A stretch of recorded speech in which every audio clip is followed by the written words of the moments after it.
नमस्कार। प्रस्तुत है आज का चिंतन। स्वाध्याय की महत्ता सर्वविदित है। एक अकेला व्यक्ति किस प्रकार अपने पुरुषार्थ से जनमानस के परिष्कार हेतु कटिबद्ध होकर समाज निर्माण के नए आयामों को पा सकता है, इसका एक प्रमाण युग निर्माण योजना द्वारा संचालित स्वाध्याय मंडल योजना है।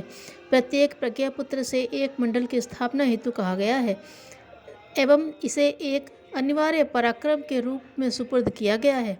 एक स्वयं तथा 4 साथी नैष्ठिक सदस्य 5 मिलकर एक स्वाध्याय मंडल बनता है। 1 घंटा नित्य निर्धारित प्रज्ञा साहित्य का पठन पाठन चलता रहे। साथ साथ हर व्यक्ति अपने संपर्क के 5-5 अन्य सुरुचि संपन्नों को ढूंढे और उन्हें नियमित रूप से आधा घंटा स्वाध्याय करने के लिए कोई न कोई फुर्सत का समय निकाल लेने हेतु सहमत करें। 5 नैष्ठिक सदस्य, 25 उनके सहयोगी, स्वाध्यायशील मिलकर कुल 30 की मंडली बनती है।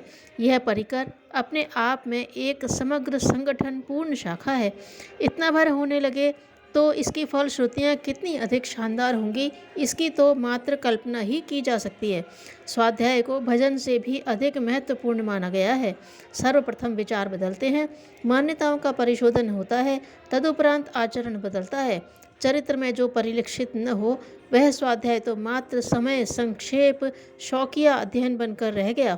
ऐसा अध्ययन तो बहुसंख्यक व्यक्ति करते रहते हैं। साहित्य वही सार्थक है जो विचारों को सही दिशा दे, भ्रम जंजाल से मुक्ति दिला दे।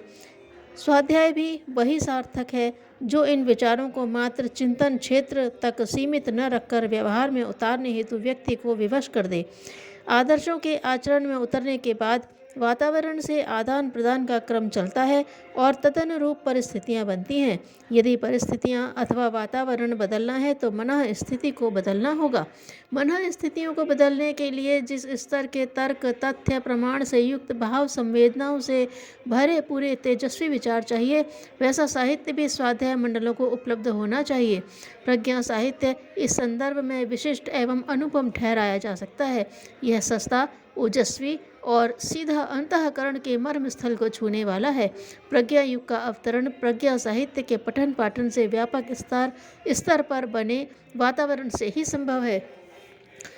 1 से 5 एवं 5 से 25 इस प्रकार 30 की मंडली यदि नियमित रूप से प्रज्ञा साहित्य के स्वाध्याय का व्रत लेगी तो कुछ ही समय में उनकी कर्मठता भी उभरने लगेगी और वे व्यक्ति मात्र साहित्य के पाठक न रहकर युग धर्म के परिपालन में किसी न किसी प्रकार हाथ बटाने लगेंगे। नवसृजन की गतिविधियों को अग्रगामी बनाने के लिए यह 30 स्वाध्यायशीलों की मंडली ही सारे आवश्यक साधन आसानी से अपने ही बलबूते जुटा सकती है।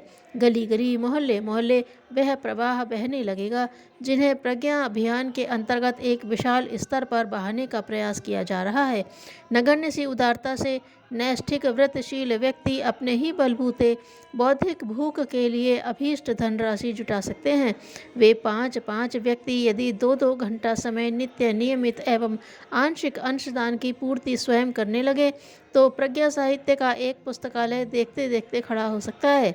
ऐसे यदि 25,000 स्वाध्याय मंडल भी पूरे भारत में गतिशील हो जाएं तो उन 7.5 लाख व्यक्तियों की मंडली व उनके माध्यम से समस्त साक्षर भारतवासियों के चिंतन को सत्य साहित्य की ओर मोड़ सकते हैं। विस्तृत जानकारी के लिए स्वाध्याय मंडलों की स्थापना कल्पवृक्ष का आरोपण पुस्तक का स्वाध्याय करना चाहिए। धन्यवाद।